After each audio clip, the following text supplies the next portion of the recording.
It's 3:17 in the morning. The house is quiet except for that one weird settling noise the refrigerator makes. You're staring at the ceiling, or maybe the glow of a street lamp coming through the blinds, and your body is perfectly still. But your mind is running a marathon at a dead sprint. You are mentally rehearsing a disaster movie where you are the main character. What happens if the car doesn't start tomorrow? You heard that clunking sound when you turned left yesterday? Was it the axle? The transmission? How much is a transmission? $1,200? You don't have $1,200. If the car dies, you can't get to work. If you can't get to work, you miss the shift. You're already on thin ice with the manager because you were late last Tuesday when the dog got sick. Does this tightness in the chest sound familiar? It's a very specific flavor of insomnia. It's not caused by ghosts or caffeine. It's caused by fragility. It's the gnawing background radiation feeling that your entire life is a house of cards, and one stiff breeze, one broken tooth, one blown tire, one unexpected letter from the IRS could knock the whole thing down. We are told constantly that the solution to this feeling is getting rich. We see the guys on the internet standing in front of rented Lamborghinis telling us we need to make seven figures, hustle while we sleep, and buy crypto. But that feels like telling a drowning person they need to learn how to build a yacht. It's too big, it's too far away. But here is the truth that the hustle culture gurus usually skip over. You don't need $1 million to stop the 3 a.m. panic. You don't even need 100,000. There is a specific, boring, unsexy number that fundamentally changes the chemical structure of your brain and the physics of your daily life. That number is $10,000. Now, I know what some of you are thinking. Tom, I have $42 in my checking account and I get paid on Friday. $10,000 might as well be 10 billion. I get that, I really do. But stick with me because we need to talk about why this specific amount of money acts like a force field and why life before it and life after it feels like two completely different planets. Let's look at the before. When you have zero savings or close to it, you are living in a state of what psychologists call scarcity mindset. This isn't just about being broke. It's about what being broke does to your cognitive bandwidth. Imagine your brain as a computer. When you have no financial cushion, 80% of your RAM is constantly running a background program called survival. You're at the grocery store. A normal person just grabs the cheddar cheese. You're standing there for 45 seconds, comparing the price per ounce between the block cheese and the shredded cheese, doing mental long division to save 35 cents. You're not doing this because you love math. You're doing it because that 35 cents matters. This is called decision fatigue. It's exhausting. By the time you get home, you're tired. You're irritable. You snap at your partner because they left a light on, not because you care about the light, but because the light represents electricity, and electricity costs money, and you don't have any. And then there is the poor tax. This is the expensive reality of having no money. Because you don't have savings, you can't afford the high-quality boots that last 5 years, so you buy the cheap ones that fall apart in 6 months. You can't afford the dentist today to fill a cavity for $200, so you wait 2 years until it turns into a root canal that costs $2,000. Being broke is incredibly expensive. It traps you in a cycle where you are constantly paying a premium just to stay alive. It feels like you're digging a hole, but someone keeps throwing dirt back in while you dig. But then, slowly, painfully, you start to claw your way out. Maybe you pick up a side gig walking dogs. Maybe you finally sell that guitar you swore you were going to learn to play. Maybe you just stop buying anything that brings you joy for 18 months, which is miserable, by the way, and you stack cash and you hit the number. $10,000 sitting there, doing nothing. The first thing that happens isn't financial. It's biological. Your cortisol levels, the stress hormone that eats away at your arteries and makes you grind your teeth, drop. Physically, you change. Let's go back to that car scenario. You're driving to work. You hear that clunk. In the old life, your heart rate would spike to 120. Your hands would get sweaty. You'd turn down the radio to see better, hoping the noise goes away. With $10,000 into the bank, you hear the clunk, you sigh, you roll your eyes, you think, ugh, that's going to be annoying to deal with on Saturday.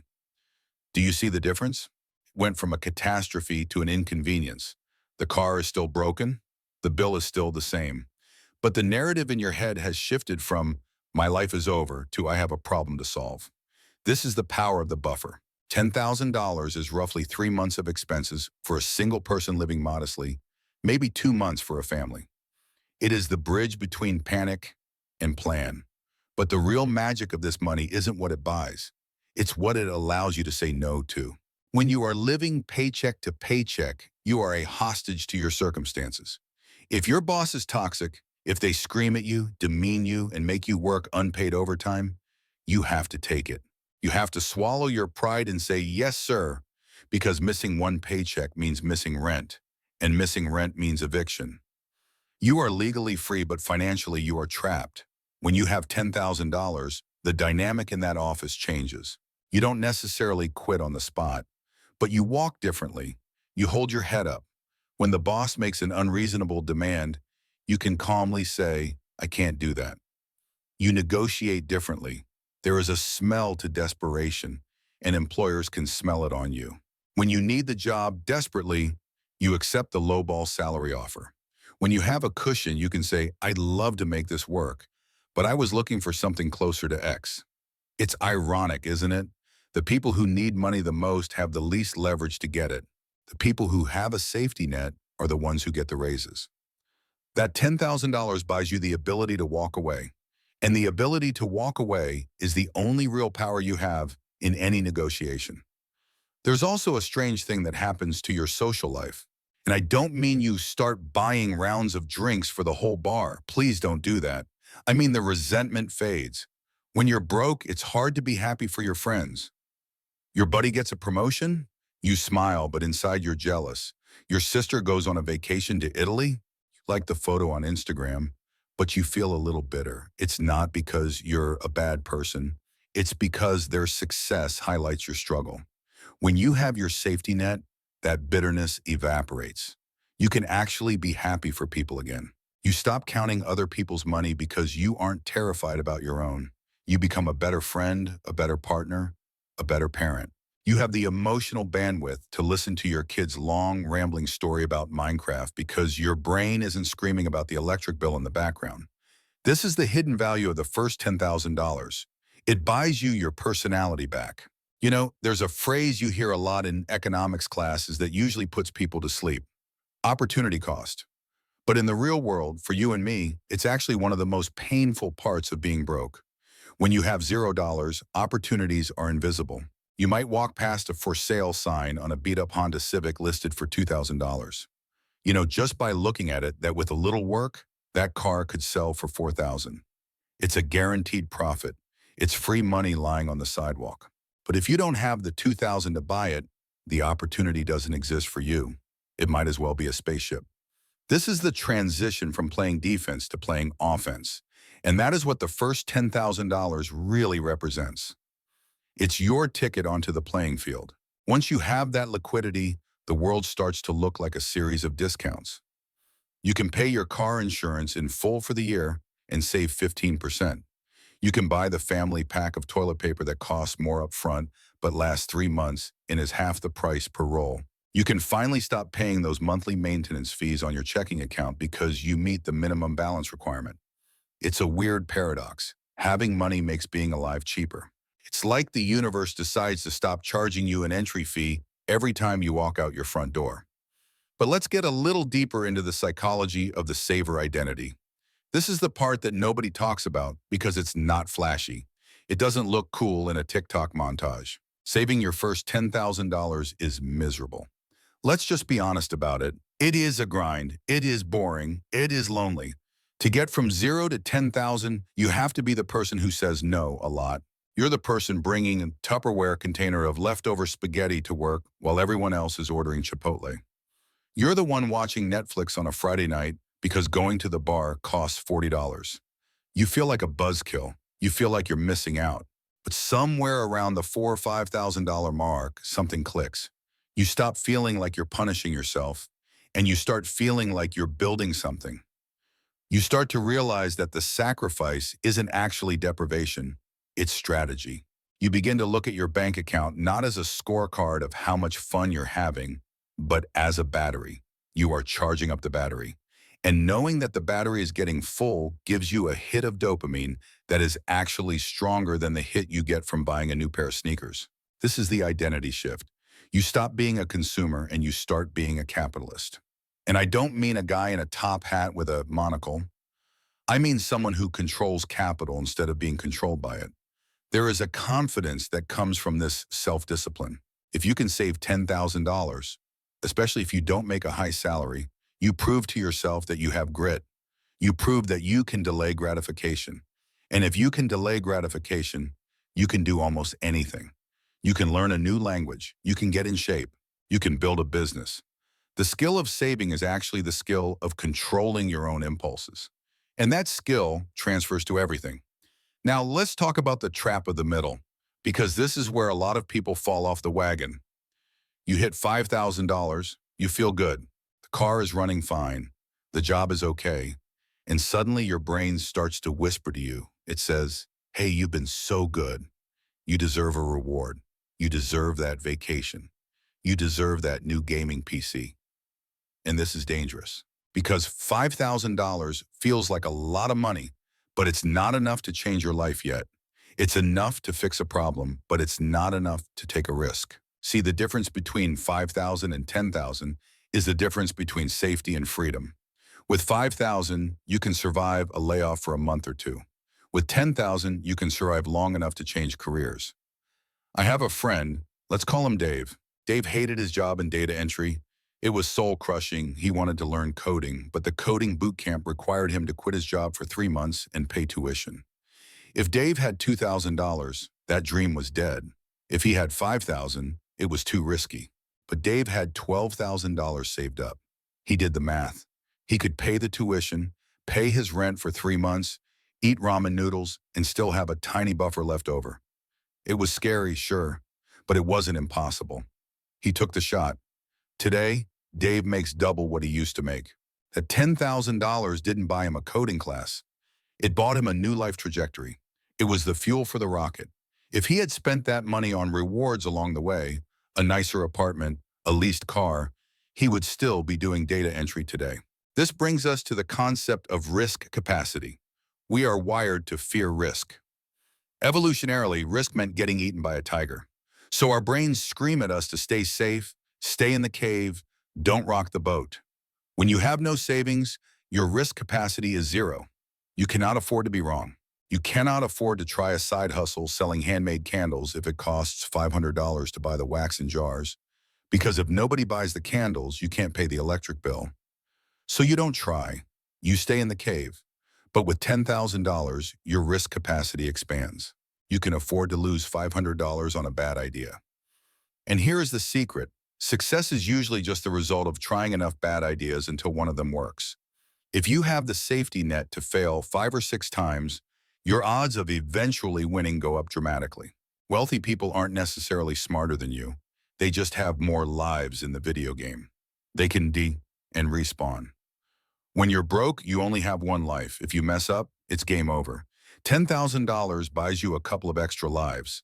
It lets you try to sell the candles. It lets you try to flip the car. It lets you try to start the YouTube channel. It buys you the permission to be bad at something new until you get good at it. And even if you never start a business, even if you never take a big career leap, the psychological comfort of knowing you could is worth more than any luxury item you can buy at the mall. But here is the harsh reality check, and I need to look you in the eye for this one. Getting to $10,000 is not going to fix everything inside you. If you are unhappy because you are lonely, money won't fix it. If you are unhappy because you don't like yourself, a bank balance won't fix it. In fact, sometimes reaching a financial milestone can feel a little anticlimactic. You hit the number, you log into your banking app, you see the 5 digits, and the confetti doesn't fall from the ceiling.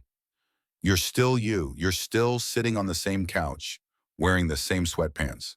The money is quiet. It doesn't applaud. But the silence, that silence is peace. It's the absence of the wolf at the door. And once you get used to the silence, you realize that it's the perfect environment to start thinking about what you actually want out of life, now that you're not fighting for survival. So we've covered the safety, the mindset, and the opportunity. But there is one more thing, the most mathematical, powerful part of this whole equation. It's what happens when you stop adding money to the pile and the pile starts growing by itself. We need to talk about the tipping point where your money starts to work harder than you do. Let's talk about your little green employees. I love this analogy because it takes the boring math of finance and turns it into something you can actually visualize. Every dollar bill in your pocket is a potential employee. When you spend it on a burrito, you are firing that employee. You are sending them away, and they are never coming back to work for you. The burrito was delicious, sure, but that employee is gone forever.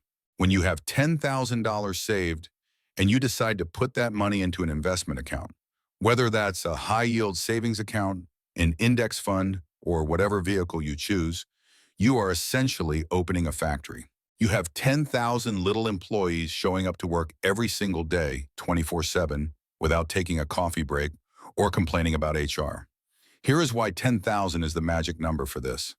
If you invest $100 and it grows by 7% in a year, you made $7. That's nice. It buys you a fancy coffee. It's not enough to get excited about. It's definitely not enough to change your behavior. You look at that $7 and think, why did I bother starving myself to save this $100? The payoff isn't worth the effort. But 7% on $10,000? That is $700. Now we are talking. $700 is a round-trip plane ticket to Europe. It's a new laptop. It's 2 months of groceries. And here is the kicker. You didn't have to work a single hour for that money. You didn't have to answer an email. You didn't have to sit in a meeting. You were sleeping or playing video games or walking your dog, and your money was quietly printing more money. This is the moment the light bulb turns on. This is the moment you realize that the rich aren't just lucky. They are playing a different game where their money does the heavy lifting. And for the first time in your life, you are playing that game too. You're just playing at the rookie level, but you're in the league. Once you see that $700 appear out of thin air, your brain chemistry changes again. You stop thinking, how can I spend this? And you start thinking, how can I get my army of employees to 20,000? Because the second 10,000 is easier than the first. You have the habits now, you have the discipline, and now you have the momentum of compound interest helping you push the boulder up the hill. There is a famous quote by Charlie Munger, the business partner of Warren Buffett. He said, the first 100,000 is a bitch, but you gotta do it. And he's right. But I think the first 10,000 is actually the hardest part of that 100,000. It's the part where you are fighting gravity with zero momentum. It's the part where you have to build the rocket while you're trying to fly it. Once you clear that $10,000 hurdle, the slope of the hill gets a little less steep. You start to look at the long term. When you're broke, long term is next Friday. When you have a buffer, long term becomes next year. When you have investments growing, long term becomes 10 years from now. And this shift in perspective, this ability to look into the future without flinching, is the ultimate luxury. It allows you to plan. It allows you to dream. It allows you to ask yourself the scariest question of all. What would I do with my life if I wasn't so afraid? Maybe you'd write a book. Maybe you'd move to the mountains. Maybe you'd just work a little less and spend more time watching the sunset. The $10,000 doesn't pay for the retirement, but it pays for the possibility of the retirement. It turns the future from a threat into a promise. So if you are listening to this and you are feeling discouraged because you're at $200 or negative $500, I want you to know that the journey is worth it. It is going to be boring. It is going to be frustrating. You will slip up. You will have a month where you blow the budget on something stupid, and you will feel like quitting. Don't quit. The version of you that exists on the other side of that $10,000 milestone is waiting for you. They are calmer. They are sleeping better. They are walking taller. And they are looking back at you right now, cheering you on, saying, just keep going. Just put the next brick in the wall. Because one day, you're going to wake up at 3 a.m. staring at the ceiling, but instead of panic, you're just going to think about what you want to have for breakfast. And then I read